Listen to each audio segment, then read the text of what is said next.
뭐 여러분 좀 나이가 됐으면 빨래들 이렇게 집에서 스스로 하고 계시죠? 네, 뭐 손빨래 고집하고 계십니까? 아마도 이제 대부분 이제 세탁기를 사용하실 텐데 지금은 이제 통돌이 세탁기가 대세죠. 그렇죠? 아직도 물론 이제 아니지 드럼 세탁기가 대세인가요? 네. 세대가 좀 달라서 드럼 세탁기가 대세지만 저희 때만 해도 이제 통돌이 세탁기가 이제 더 줄을 이뤘습니다. 이제 빨래를 해보신 분들은 알겠지만 본인들 빨래 말고 이제 집안에 있는 빨래도 하다 보면 잘 돌던 세탁기가 갑자기 한쪽 소리로 텅텅텅 소리를 내면서 잘 안 되는 경우, 그럴 땐 세탁기가 리셋됩니다. 다시 처음부터 시작되는 거 모르시는 경우가 있군요. 그런 경우가 있습니다. 그러면 어떻게 조치를 취해야 되냐면 빨래 양을 좀 줄이면 됩니다. 빨래 양을 좀 줄이면 되고, 또 하나 확인해야 될 것이 무엇이냐면 이 세탁기의 수평을 맞추면 됩니다. 그 세탁기에 여러분 수평계 있는 거 혹시 아세요? 예, 있기 때문에 수평을 맞추면은 이렇게 한쪽에 이렇게 무게가 실려서 텅텅거리는 그런 것들을 방지할 수 있습니다. 생활의 지혜, 네, 생활의 지혜를 제가 이제 말씀드립니다. 그렇게 두 가지 정도를 이렇게 좀 정리해 보면 이제 세탁기를 잘 활용해서 좀 우리 삶을 좀 윤택하게 이제 할 수 있는 경우가 있죠. 아니면 이제 한쪽으로 치우친 세탁물을 다시 이제 균형 맞춰서 좀 잡아주면 세탁이 원활하게 되기도 합니다. 세탁기를 바르게 사용하는 방법을 제가 지금 여러분께 삶의 지혜로 말씀드렸는데, 세탁기를 바르게 사용하는 방법이 흥미롭게도 우리 삶을 하나님의 주권에 맡겨야 되는 삶의 방식과 닮아 있는 점 혹시 아십니까? 세탁기를 지혜롭게 사용하는 방법이 하나님의 주권에 우리의 삶을 맡겨야 하는 방법과 굉장히 유사하게 닮아 있습니다. 어떤 거냐면 여러분 세탁기가 텅텅거리면서 제 기능을 하지 못할 때는 어떤 일 때문에 그렇다고 말씀드렸죠? 세탁물이 너무 많거나 수평을 맞추지 않은 경우가 있거든요. 그럴 때는 어렵지 않습니다. 세탁물의 양을 좀 줄이면 됩니다. 우리가 이 땅을 살아갈 때 있어서 너무 많은 근심과 걱정으로 인해서 하나님께서 우리 가운데 무엇을 원하시는지를 듣지 못하는 순간이 있다고 한다면 세탁물의 양을, 걱정의 양을 좀 줄이면 됩니다. 그리고 우리가 한쪽으로 너무 치우쳐서 텅텅거리는 소리가 난다고 한다면 우리가 무엇에 기준을 세우고 있는지를 확인해 볼 필요가 있는 거예요. 하나님의 말씀이 기준이 아니라 아니면 그냥 일반적인 삶의 방식 가운데서 내가 원하는 욕심을 가지고 그렇게 무엇인가 막 돌리려고 하다 보니까 우리의 인생 가운데 텅텅거리면서 소리를 내고 세탁이 제대로 되지 않는, 마치 세탁기의 원리가 우리의 신앙의 원리에도 그대로 녹아 있다는 사실을 우리가 확인하게 됩니다. 그래서 우리의 주어진 시간 가운데서 때로는 우리가 가지고 있는 너무 많은 시험으로 인해서 너무나 많은 무게들로 인해서 지친 분들이 있다고 한다면 오늘 말씀을 통해서 정리할 것들이 무엇인지, 또한 그렇게 많은 무게가 없음에도 불구하고 우리의 시간 가운데서 하나님이 기뻐하시는 아름다운 어떤 삶의 내용보다 이 땅에서 불평과 원망과 이런 또한 소리들이 만들어진다고 한다면 우리가 다시 한번 확인해야 될 말씀의 근거가 무엇일지, 기준이 무엇일지를 확인할 수 있는 복된 시간이 되기를 주님의 축복을 드립니다. 그래서 우리가 이 땅을 살아갈 때 세상적인 방법이 아니라 하나님의 그 은혜의 주권에 사로잡혀서 하나님의 꿈을 이 땅 가운데 살아내고 하나님께서 하실 그러니까 하나님이 우리 가운데 하실 목적들을 바르게 우리가 살아낼 수 있는 귀한 시간 되기 원합니다. 그런 관점을 가지고 우리 확인해 봐야 될 것은 두 가지입니다. 하나는 무엇이냐면 오늘 우리는 누구의 속도로 살아가고 있는가라고 하는 점입니다. 두 번째는 이겁니다. 우리는 무엇을 기준으로 살아가고 있는지를 점검해 봐야 됩니다. 그런 좋은 샘플이 우리가 지금 살펴가고 있는 야곱의 인생 가운데 깊이 담겨 있습니다. 지금 야곱의 인생을 계속 살펴가고 있는데 지금 야곱은 그의 인생의 지금 후반전 거의 마무리 시점을 다가가고 있습니다. 그의 인생 가운데 그의 일기가 147세로 마치는 시간입니다. 이집트에 와서도 17년이 지난 시점에서 이제 그의 기력이 다 한 것을 그가 이제 느끼게 되어서 마지막으로 그가 자신에게 허락된 그 복을 다음 세대에 남겨줄 목적으로 이제 급하게 사람들을 이제 후손들을 이제 이렇게 불러서 축복하는 내용이 담겨 있는데 오늘 48장 1절부터 14절까지는 먼저 요셉을 축복하는 내용, 요셉의 자녀를 축복하는 내용으로 채워져 있고 그 다음은 그 나머지 자녀들을 축복하는 내용들로 채워져 있습니다. 그럼 야곱은 그의 인생을 좀 돌아보면 그가 지금 정확하게 고백하는 내용들이 뭐냐면 47장 9절에서 그가 바로 왕을 만났을 때 그의 돌아본 인생을 뭐라고 얘기하냐면 참 험악한 인생을 살았습니다라고 고백했던 거 기억하십니까?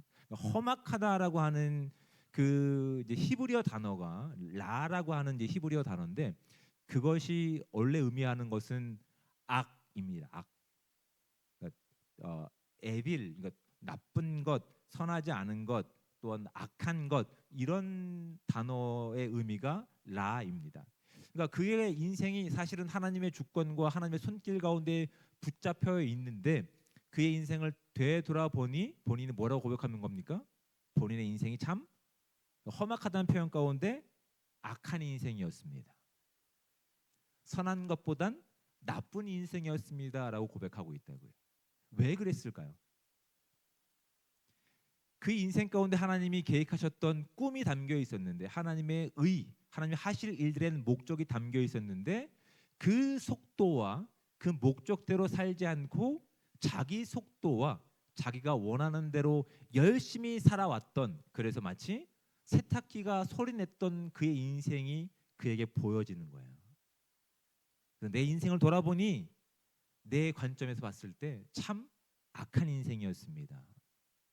참 험악한 인생을 살았습니다. 그런데 그가 지금 이제 48장, 47장부터 이어지는 그런 이렇게 자녀들을 축복하는 내용 가운데는 그럼에도 불구하고 자신을 돌아보니 악하고 참 험악하고 나쁜 인생을 살았지만 그럼에도 불구하고 자신의 인생을 주도하시고 이끌어오신 분이 누구임을 고백하고 있는 거예요?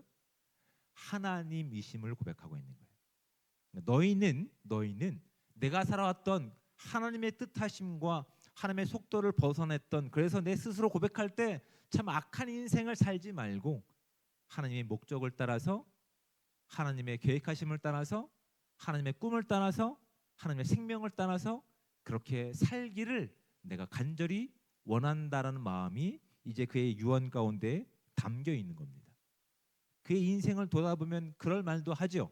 왜냐하면 지금 야곱은 어떤 인생을 살았습니까? 그가 아버지 이삭을 떠나서 17세가 되어서 떠날 때 어떤 인생을 살았습니까?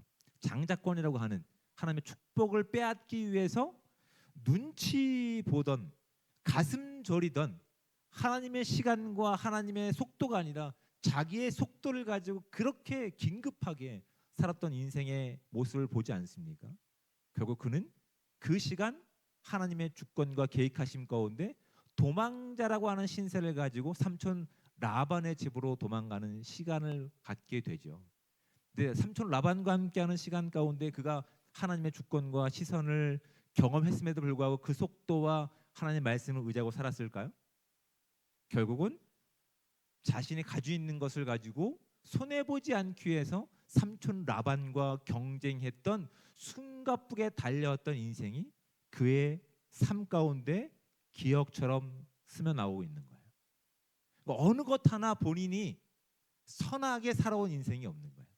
어느 것 하나 본인의 인생이 하나님의 주권을 따라온 것이 없는 거예요.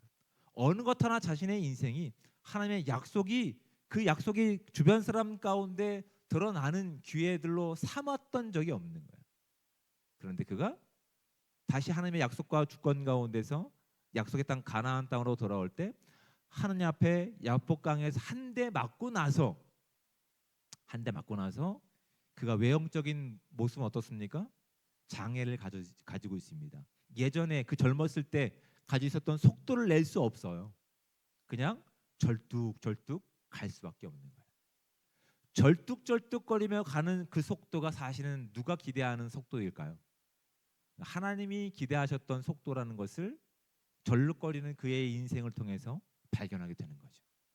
내가 너무나 그동안 내 열심과 내 목표를 가지고 달려온 인생이었지만 결국 소리나는 인생이었구나. 그런데 하나님은 그런 나를 포기하지 않으시고 날 이렇게 나의 한계 안에 부딪히시면서 결국 쩔뚝쩔뚝 하나님의 속도를 걷게 하시는구나. 하나님 목적하심을 걷게 하는구나. 그래서 가나안 땅에서 그렇게 하나님께서 자신에게 주셨던 장자권의 본래 의미가 무엇인지를 깨닫게 하시는 거죠. 그거 하나 알고 있었던 거예요. 근데 하나님의 또 계획은 거기서 멈추는 인생이 아니었다고. 네가 여기서 만족하니? 아니, 나는 너를 통해서 온 땅 가운데 내가 목적한 하나님의 목적, 의, 생명, 기쁨의 소식을 살아내길 꿈꾼다. 근데 이 장소는 아니야. 그러니까 떠나. 그것마저 포기할 수 없었던 것이. 하나님, 제가 제 인생을 통해서 경험했던 것은 이 가나안 땅을 떠나면 안 되는 거잖아요.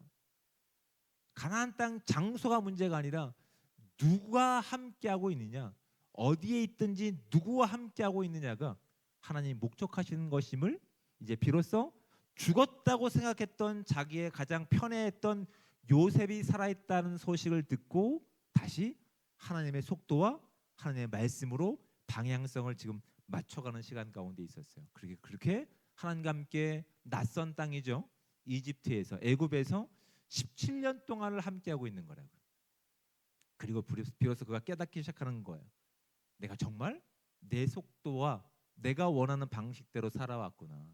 근데 적어도 나의 자손들에게는, 내가 남겨줘야 되는 유산을 이어받아야 되는 내 아들들에게는 내가 살아갔던 이 삶의 방식이 아니라 하나님의 방식을 이들 가운데 축복해 줘야 되겠구나. 그래서 야곱의 유언 가운데는 그가 바램을 가지고 있는 내용보단 하나님께서 그에게 주셨던 꿈이 신탁이 되어서 하나님께서 그에게 위탁하셔서 그 후손들 가운데 주는 축복으로 이어지고 있다고요.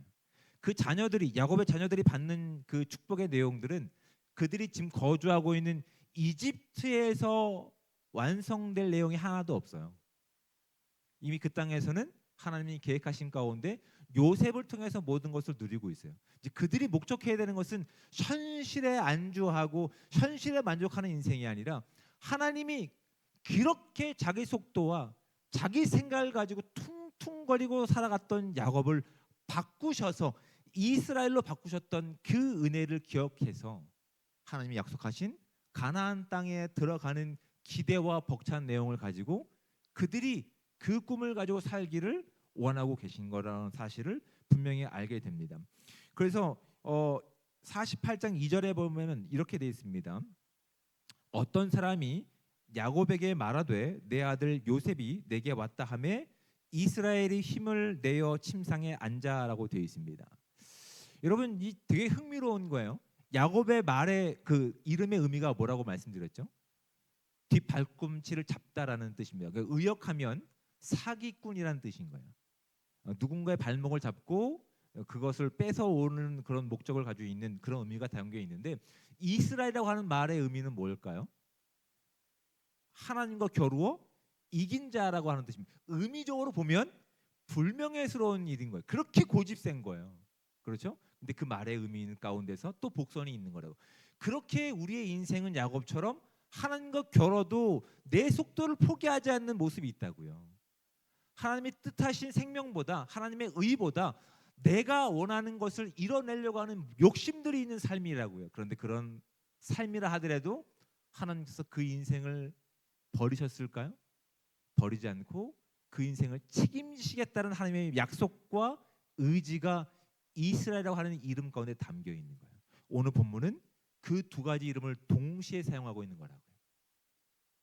너희들이 과거에 그렇게 너의 욕심을 가지고 누군가의 뒷발꿈치를 잡고 너희들이 원하는 것을 목적하기 위해서 그렇게 상처 입히고 상처받았던 인생인데, 내가 너의 그런 인생을 바꿔서 나의 의지를 드러내는, 네가 비록 고집을 꺾지 않는, 나와 겨루는 그 고집센 인생이지만 나의 사랑과 나의 계획은 너를 바꾸는 것 가운데 있다.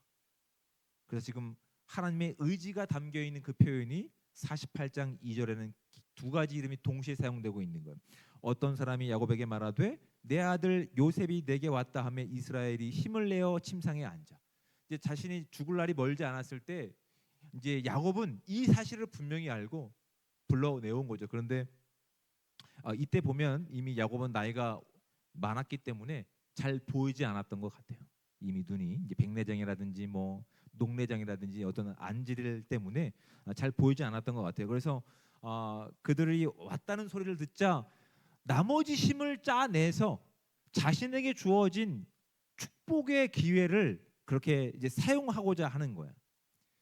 참 야곱의 인생이 우리 가운데 많은 교훈들을 남겨줍니다. 젊었을 때 자기의 속도와 자기의 목적을 가지고 있었을 때는 빼앗고 또 상처 입히고 경쟁하던 모습이었는데 이제는 나이 먹고 한쪽 몸이 이렇게 성치 않은 상황 가운데서는 오히려 남은 힘을 짜내어서 누구의 인생을 살기를 원하고 있는 모습을 보이고 있는 거예요.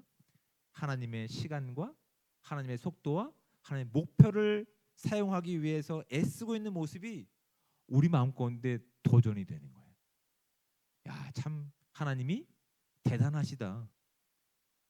그런 야곱을 바꾸셔서 이스라엘로 사용하고 계시는구나.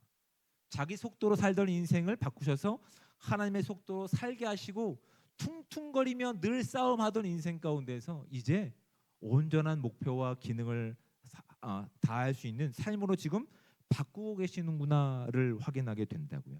그래서 그 앞에 이제 왔을 때 야곱이 온 힘을 다 짜내서 이제 자녀들을 축복하기 이전에 먼저 요셉을 축복하는 내용이 담겨 있습니다. 여러분 이 부분이 참 재미있죠.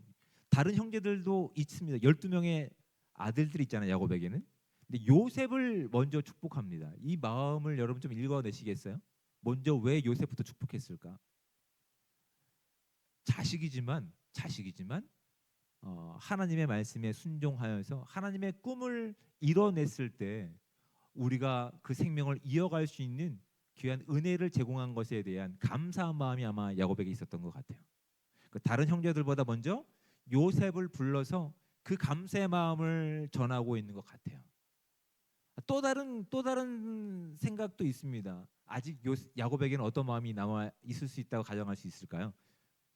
편애하는 모습이 있을 수 있는 것 같아요. 근데 성경은 뭐라고 명확하게 밝히고 있지 않아요. 근데 다만 그가 지금 47장부터 시작되는 마지막 유언하는 내용을 통해서 그의 인생권에 담겨 있는 가장 소중한 것을 깨닫는 그의 삶을 통해서 지금 무엇을 확인하고 있냐면 그 삶 속에 하나님이 일하고 계심을 그가 경험했기 때문에 그 은혜를 하나님의 순서와 방향에 맞춰서 그렇게 축복하고 있는 것으로 보는 것이 조금 더 복음적인 의미가 아닐까라고 생각합니다. 지금 이때 왔을 때 지금 야곱은 자기 속도가 아니었어요. 자기 편애의 모습과 자기가 목적하는 것이 아니었어요. 자신을 바꿔서 하나님의 선함과 의로우심을 이뤄내는 하나님을 고백하는 시간 가운데 이제 하나님의 마음을 가지고 이제 하나님의 뜻을 이뤄내기를 원하는 내용이 담겨 있는 거예요. 그것이 이제 어떻게 드러나냐면 지금 야곱의 아들 요셉에게는 그 땅에서 얻게 된 2명의 아들이 있습니다. 그 나머지 또 자녀들도 있습니다. 그런데 본문에서는 2명의 아들이 언급됩니다. 누굽니까? 므낫세와 에브라임입니다. 누가 첫째일까요? 므낫세가 첫째입니다. 그러니까 사회적인 통념으로 그 당시 고대 근동에서도 또 성경이 말하고 있는 장자권의 개념 가운데 장자권은 누가 유산으로 받게 되죠? 므낫세, 장자인 므낫세가 받게 됩니다. 그렇죠? 그 세상적인 통념이었어요. 그런데 그걸 알았던 요셉도 어떻게 소개하냐면 얘가 장자입니다. 그래서 야곱이 이렇게 손을 얹고 축복할 때 오른손에 누구를 갖다 내놓냐면 므낫세가 가게끔 만듭니다. 그런데 요셉이 그렇게 하나님의 어떤 마음을 가지고 이 아이들을 축복할 때 어떻게 축복하는지 아십니까? 확인 먼저 하죠. 먼저 확인합니다. 요셉이 2 아들을 축복하기 전에 먼저 묻는 게 있습니다. 자, 보십시오. 8절 말씀을 보십시오. 이스라엘이 요셉의 아들들을 보고 이르되 이들은 누구냐라고 얘기합니다. 9절 말씀에 요셉이 그의 아버지에게 아뢰되 이는 하나님이 여기서 내게 주신 아들들이니이다 라고 얘기합니다. 근데 10절 말씀에 보면 그가 어두워서 알지 못할 때 그렇게 그들을 뭐 껴안고 입맞추며 축복하는데 그 뒤에 나오는 내용 가운데 보면 손을 어긋맞춰 축복하는 내용이 있기 전에 먼저 그들이 야곱이 왜 요셉의 아들을 먼저 확인하는지에 대해서 여러분 한번 좀 확인을 하고 가야 될 것 같아요. 왜 확인할까요? 왜 확인할까요? 이게 원래 법적인 입양 절차를 확인할 때 이 법정에 서면 어떻게 합니까? 뭐 이렇게 예를 들어 동수한테 뭐 피고 뭐 아니면 피의자 동수하면서 이름을 확인합니다. 김동수 주민등록번호 이렇게 하고 어디 사는 거 맞습니까? 라고 묻습니다. 물론 안 가봐서 모르겠지만 네, 보통 법정에 서면 그렇게 이야기합니다. 이게 법적인 절차예요. 입양 절차를 밟기 위해서 정확하게 그가 누군지 정확한 신분을 묻고 나서 그 다음에 그 입양 절차를 하는 것이 법적인 이유일 겁니다. 그런데 또 다른 아마 이유가 있지 않을까 저는 생각해 봅니다. 왜냐하면 여러분 야곱의 그 과거가 어떤 인생이었죠? 아버지 이삭이 장자권을 가지고 축복할 때 이삭에게 있어서 누구에게 축복을 주기를 원했어요? 큰아들인 에서에게 주기를 원했죠. 근데 거기서 동일하게 이삭이 묻습니다. 너는 누구냐? 라고 묻습니다. 근데 사기쳤던 야곱이 뭐라고 얘기합니까? 저 에서입니다라고 얘기합니다. 그러니까 본인이 사기쳐봤던 경험이 있어요. 그래서 하나님의 뜻이 마지막 자기가 따르길 원하는 하나님의 그런 그 순서와 또한 질서 가운데 혹여나 그런 실수를 할 거에 대한 염려가 아마 그에게도 있었을 것으로 저는 읽혀집니다. 단순히 입양 절차의 어떤 순서뿐만 아니라 그가 이미 자신의 욕심 때문에 하나님의 질서와 하나님의 또한 뜻하신 부분을 그렇게 어긋맞췄던 부분들이 있었기 때문에 이제는 절대 그렇지 않아야 된다는 결심이 그의 인생 가운데 있었던 것 같아요. 그래서 요셉은 그의 야곱의 아들 요셉은 세상적인 원리와 방식을 가지고 큰아들 므낫세를 야곱의 오른손에 갖다 냈는데 이제 그 뜻이 아니라 하나님의 뜻을 살기 원했던 하나님의 속도를 살기 원했던 야곱은 손을 이렇게 X자로 어긋맞춰서 오히려 에브라임을 장자의 그런 축복을 하고 있는 내용들이 이제 12절부터 이제 드러나고 있는 부분들이에요. 자 보십시오. 13절 볼까요? 오른손으로는 에브라임을 이스라엘의 왼손을 향하게 하고 왼손으로는 므낫세를 이스라엘의 오른손을 향하게 하여 이끌어 그에게 가까이 나아가매 14절 이스라엘이 오른손을 펴서 차남 에브라임의 머리에 얹고 왼손을 펴서 므낫세의 머리에 얹으니라고 되어 있다고요. 이제 비로소 그가 그의 인생을 다 돌아보면서 자신의 속도와 자신이 원하는 목적 가운데서 얼마만큼 험난한 인생이었는지 얼마만큼 하나님의 의와 기준에서 멀어졌던 삶인지를 깨닫게 됐던 그가 이제는 더 이상 자신의 마지막 남은 호흡, 자신의 마지막 남은 인생의 시간 가운데서 내가 원하는 방식이 아니라 세상이 원하는 방식이 아니라 하나님의 은혜의 원리와 방식으로 제가 순종하겠습니다라는 의지가 지금 이렇게 축복하는 시간 가운데 분명하게 우리 가운데 드러나고 있는 거예요. 그러니까 오히려 그가 젊었을 때에 또한 어떤 능력을 가지고 있었을 때는 하나님이 원하시는 뜻보다 자신이 원하는 뜻과 속도로 달려왔던 인생이었지만 지금 나이가 들어 육신의 시력을 잃고 몸에는 장애가 있고 여전히 기력이 얼마 남지 않은 상황 가운데 있지만 영적인 분별력만은 올바로 서 있다고 하는 모습을 성경은 우리 가운데 보여주고 있어요. 그래서 아마 이렇게 48장 2절에는 그 두 가지 의미를 다 담아서 야곱이라고 하는 이름과 이스라엘이라고 하는 이름을 같이 사용하고 있는 것 같아요. 야곱은 비로소 그의 인생이 거의 끝날 때쯤 되었을 때에 깨달은 것이 있어요. 하나님은 우리의 욕심과 실수를 통해서도 성실하게 일하고 계시며 야곱과 같은 우리의 인생을 통해서도 하나님의 선하심과 의로우심과 기쁨을 드러낼 수 있는 하나님이심을 야곱의 인생을 통해서 우리로 알게 하시는 목적이 있는 것 같아요. 그래서 그가 그것을 경험했을 때 깨닫게 되었을 때 퉁퉁거리고 소리를 냈던 인생에서 돌이켜 하나님께서 기뻐하시는 삶으로 그가 세상적인 원리가 아니라 하나님의 은혜의 원리를 따라서 그렇게 축복의 통로가 되어서 그 땅에서 잘 먹고 잘 사는 인생이 아니라 약속의 땅 가나안 땅에 들어가서 어떻게 살아야 되는지, 무엇이 그들 가운데 인생의 목표인지를, 그리고 축복의 내용 가운데, 유언의 목적 가운데 담겨 있는 것이 오늘 본문 가운데 담겨 있는 아주 중요한 것이라고요. 이 원리를 깨달았을 때 여러분, 우리는 아직 우리의 인생이 야곱의 노년의 인생까지 가기에는 아직 한참 남았지만 우리가 확인해야 되는 영적인 원리는 동일하다고 봅니다. 여러분, 우리의 인생 가운데도 우리도 하나님의 속도와 하나님 중심으로 살기 원하지만 우리의 시간 가운데 너무나 우리가 원하지 않는 내용 가운데 주변 관계 가운데 퉁퉁거리며 소리를 내며 하나님께서 우리 가운데 담아 놓으신 기쁨의 내용을 살지 못하는 모습들이 충분히 있을 수 있어요. 잊지 말아야 될 것은, 그럼에도 그런 우리의 실수와 시행착오를 통해서도 하나님은 하나님의 선과 의와 생명을 우리를 통해서 확인시키실 것이지만, 마지막 시간에 참 제가 험악한 인생을 살았습니다, 이 고백을 하기 이전에 하나님께서 우리 가운데 무엇을 원하시는지 집중하기를 원하고 계시는 것 같아요. 그렇다면 우리가 하나님께서 우리 가운데 무엇을 원하시는지 바로 알기 위해서 세탁기의 원리를 좀 적용해 볼까요? 왜 세탁기가 제 기능을 못한다고 그랬죠? 너무나 많은 세탁물이 세탁기 안에 있으면 무게 중심을 잃어버릴 가능성이 크다고요. 우리에겐 감당할 시험밖에 주지 않으신다고 했는데 그 이상의 것들을 우리가 혹시 가지고 있지는 않는지를 돌이켜 봐야 될 것 같아요.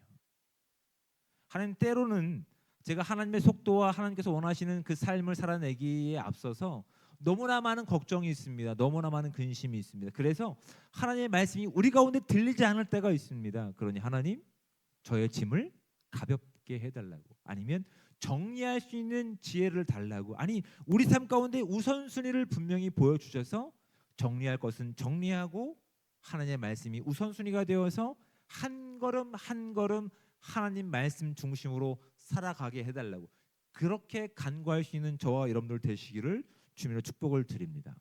그럴 때 비로소 우리는 소리를 내는 인생이 아니라 우리 가운데 일하신 하나님의 주권적인 역사, 은혜의 손길을 바라보게 될 줄 믿습니다. 그런 내용이 신약 성경에는 잘 정리되어 있습니다. 많은 부분이 있지만 한 부분만 우리가 좀 찾아서 읽어보도록 하겠습니다. 신약 성경 디도서입니다. 익숙하지 않죠? 디도서. 디모데 후서 뒤에 있습니다. 이제 찾아보십시오, 여러분. 한번 정신 차리시고. 자, 디모데후서에 뒤에 보면 디도서가 있습니다. 디도서 3장 3절부터 7절까지 말씀인데, 제가 가지고 있는 성경으로는 신약 성경 350쪽에 해당됩니다. 여러분은 어플 가지고 계시면 찾아보세요. 디도서 3장 3절부터 7절까지인데, 먼저 3절 말씀을 제가 세번역 성경으로 읽어드립니다. 우리도 전에는 어리석고 순종하지 아니하고 미혹을 당하고 온갖 정욕과 향락의 종로를 타고 악의와 시기심을 가지고 살고 남에게 미움을 받고 서로 미워하면서 살았습니다라고 되어 있습니다. 과거에 물론 우리가 하나님의 부름을 지금 받았지만 여전히 과거의 모습과 습관을 가지고 있었을 때 마치 세탁기가 정상 기능을 하지 않고 소리를 내는 것처럼, 과거에 우리가 구원받기 전의 모습을 여전히 살고 있을 때 우리가 만들어낸 소음들이 이렇다라고 하는 것이 디도서 3장 3절에 나와 있는 말씀이에요. 그런데 야곱의 그 인생을 통해서 확인했던 것처럼 7절 말씀을 볼까요? 그래서 우리는 그분의 은혜로 의롭게 되어서 영원한 생명의 소망을 따라 상속자가 되었습니다라고 얘기하는 거예요. 우리의 그 많은 수없이 많은 시행착오를 통해서도 하나님은 그 은혜의 손길을 포기하지 않으시고 우리를 결국 하나님의 상속자의 신분으로 만들어 가시는 그 은혜를 경험하게 하셨다는 고백이 디도서의 말씀에 있는 거예요. 자, 이 말씀을 가지고 오늘 또 주어진 시간과 내일에 또한 치열한 삶의 현장 가운데 나가서 살 텐데, 여러분 너무나 분주한 삶 가운데 우리가 있어서 하나님의 말씀과 하나님 뜻하신 부분이 기억나지 않는다고 한다면 여러분 한번 이런 도전을 드립니다. 분주한 삶을 좀 정리할 수 있는 간구를 하나님께 드려보는 것이 어떨까요? 하나님 분명히 우리가 감당할 수 있는 시험만 주신다고 하셨는데 어느새 하나님이 주시는 그것보단 더 많은 우리의 인생의 숙제를 가지고 하나님께서 주셨던 그 가벼운 짐보다 더 많은 짐을 우리가 스스로 짊어지고 있지는 않는지 말씀을 통해 확인해 볼 수 있는 시간들 되기 바랍니다. 그리고 또한 하루를 시작할 때 있어서 5분 먼저 시작해 보는 것을 여러분께 제안해 드립니다.